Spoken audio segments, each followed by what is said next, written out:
Salut la compagnie, on se retrouve aujourd'hui pour parler du match Belgique-France de la Ligue des Nations, avec une équipe de France qui avait vaincu Israël il y a quelques jours de ça.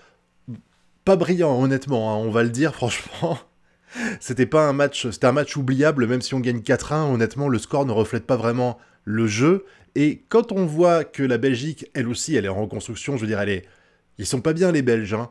On avait gagné d'ailleurs tranquillement le match aller, là c'était plus compliqué quand même. C'était plus compliqué, bon c'était chez eux, hein, c'est quand même un peu différent, mais franchement ça fait de la peine de voir l'équipe de France jouer comme ça. Alors après c'est la Ligue des Nations, donc je pense que les joueurs sont pas forcément à fond, même s'ils disent le contraire, honnêtement, c'est presque une compétition amicale, c'est un peu comme la Coupe des Confédérations, hein, par rapport à la Coupe du Monde, c'est pas la même chose en termes d'enjeu, en termes d'investissement, et là, bah, le match contre la Belgique, on n'a pas existé au début, et puis on n'a pas forcément été brillant pour la suite, mais ça a bien fini, on va dire. On a eu un happy end, je dirais presque pas mérité, parce que honnêtement, ça aurait fini en deux partout, ça aurait pas été un hold-up de la part de la Belgique. Au contraire, j'ai plus l'impression d'avoir eu un hold-up de la France. Alors déjà, le match, au bout des les 30 premières minutes de jeu, en fait, l'équipe de France a plus ou moins pas existé, hein, utilisons les termes.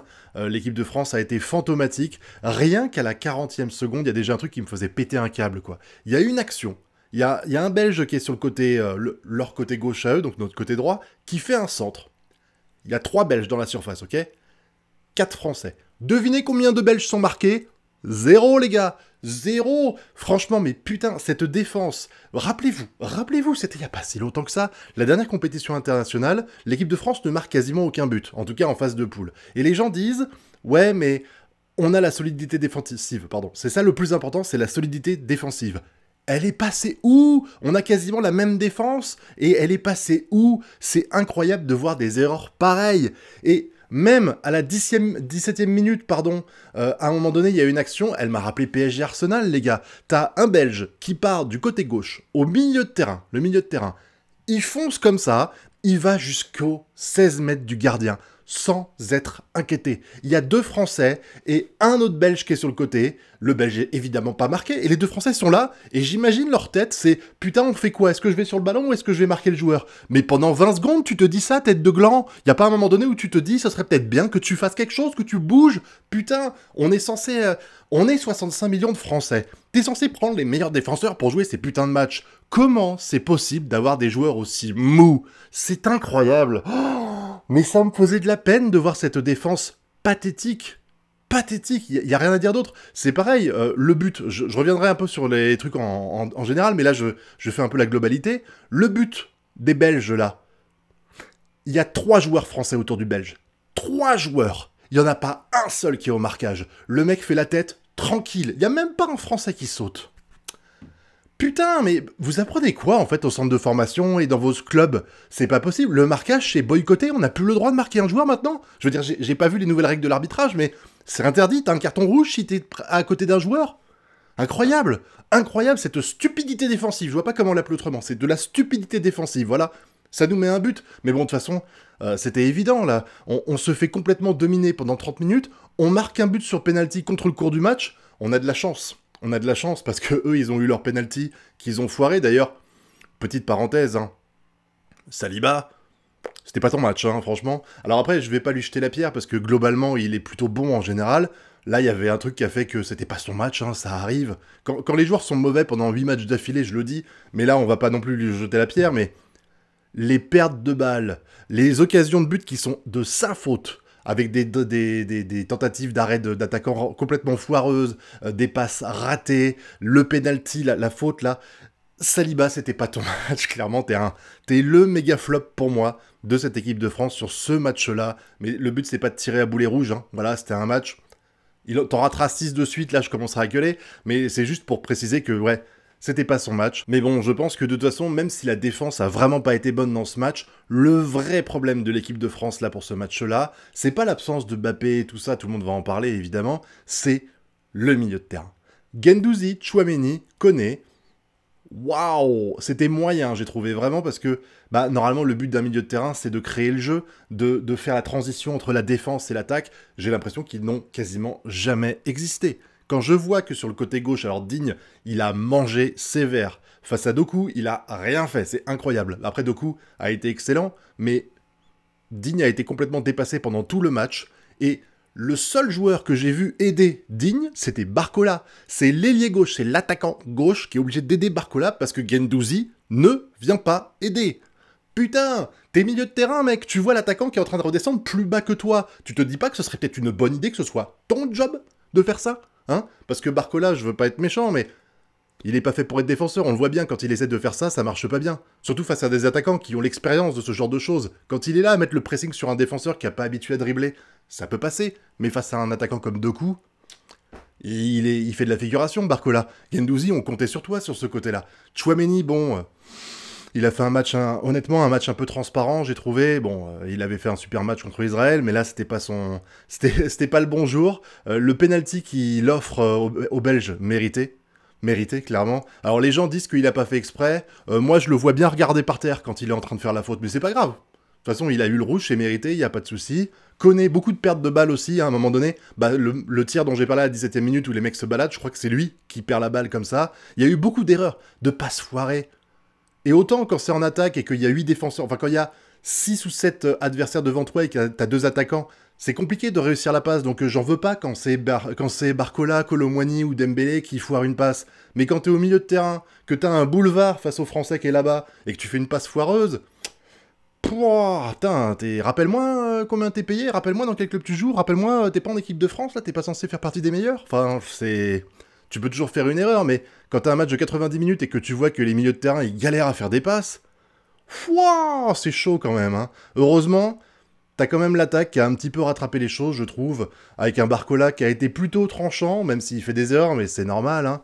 Un Dembélé qui va se faire taper dessus, et des fois à juste titre, parce que depuis qu'il a annoncé qu'il voulait être plus égoïste, il est passé d'un extrême à l'autre. Il est passé du mec qui tire quasiment jamais au mec qui tire dans n'importe quelle situation stupide. À un moment donné, ils font une contre-attaque, il y a 3 attaquants, il y a 3 Français qui sont là, les 3 Parisiens sont là, et lui, qu'est-ce qu'il fait? Il se dit « Oh bah tiens, il y a 4 défenseurs adverses, je vais me glisser dedans !» Putain, t'as 2 joueurs qui sont démarqués, à un moment donné, tu fais quoi? Il a même été jusqu'à gêner Kolo Muani, à un moment donné, t'as Kolo Muani qui est là, et lui, il fonce sur Kolo Muani comme ça, et il part.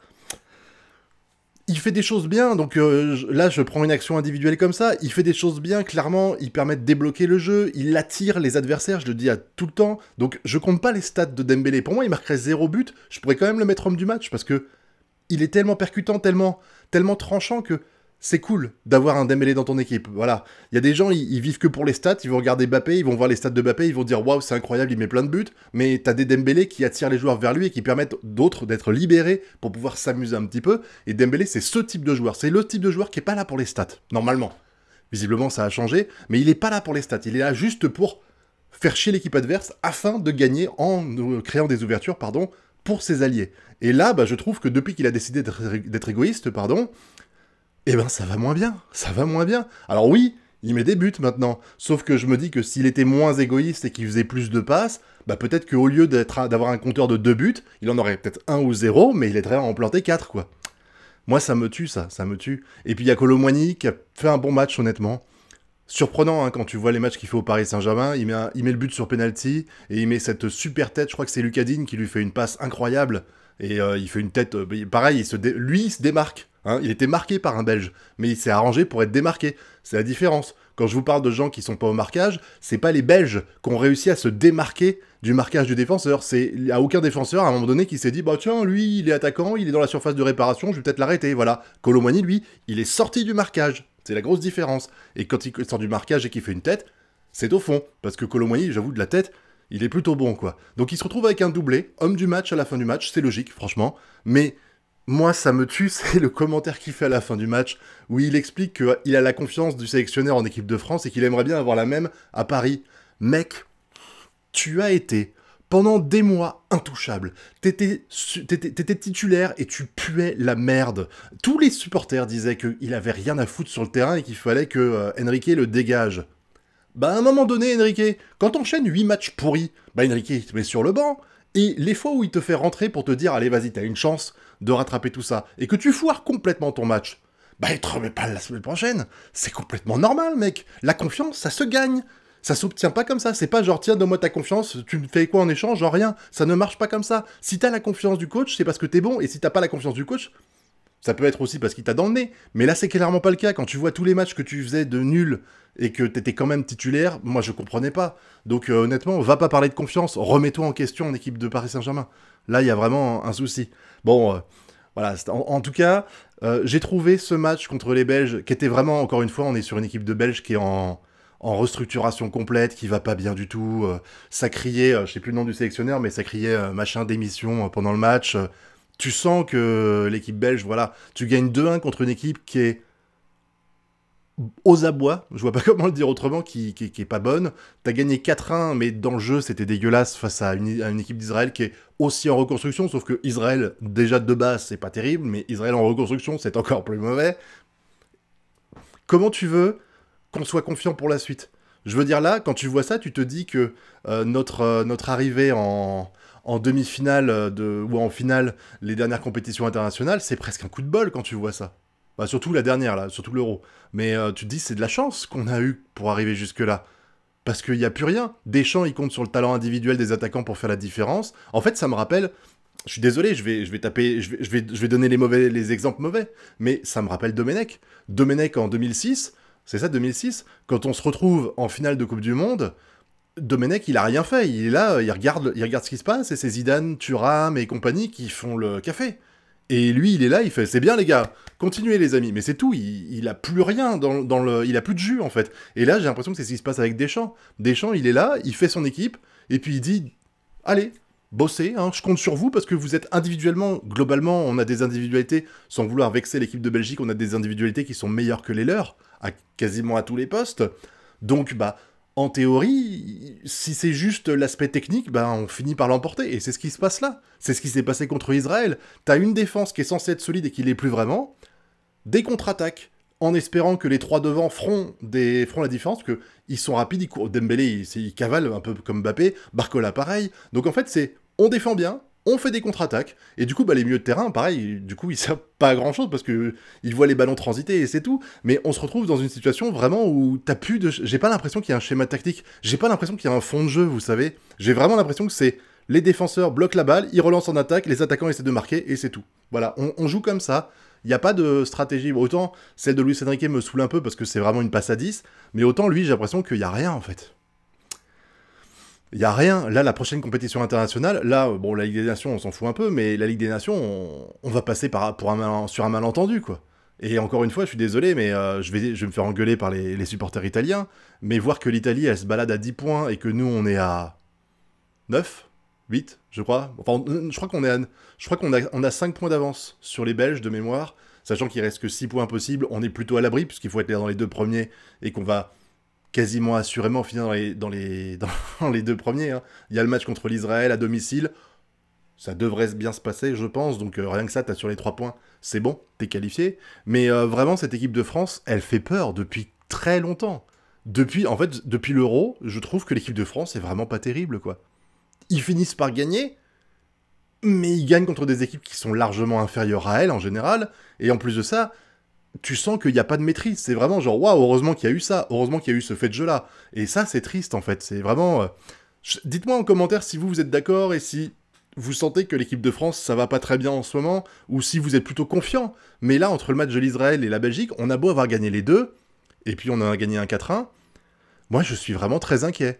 Parce que quand on va se retrouver face à des équipes qui sont beaucoup plus fortes que cette Belgique ou que c'est Israël, on va se faire manger. C'est ce qui est arrivé face à l'Italie, et c'est ce qui arrivera dès qu'il y a une... Et encore, l'Italie n'est même pas dans le top 10 mondial, je crois. Donc c'est ce qui arrivera bientôt, avec d'autres clubs, et on va voir les compétitions internationales nous... Voilà, vraiment, c'est la première fois depuis que je suis vraiment le foot dans les années 90, donc 98, on va dire, pendant la Coupe du Monde, c'est la première fois que j'ai vraiment le sentiment que l'équipe de France est en énorme perte de vitesse, au point que je peux envisager qu'on rate des compétitions internationales parce qu'on n'arrive pas à se qualifier. Vraiment, j'y ai jamais pensé avant, parce que je me suis toujours dit, bon, des fois on pue la merde, hein, on est d'accord, en 2002, voilà, par exemple, ou en Afrique du Sud, mais on a toujours fini quand même par dire, bon, on est dans le top 20, les gars, on finit à la Coupe du Monde, on est dans le top 20, tu vois. Là, j'ai l'impression que l'équipe de France va plus l'être bientôt, quoi. Là, c'est vraiment très inquiétant. Et c'est pas l'absence de Mbappé, hein. Mais bon, voilà. N'hésitez pas à me dire ce que vous avez pensé de ce match et globalement des performances et globalement des performances de l'équipe de France depuis quelques mois. Hein. Puis vous connaissez la chanson, le pouce bleu, l'abonnement et le partage. Quant à nous, on se retrouve bientôt pour de prochaines vidéos. Tchuss!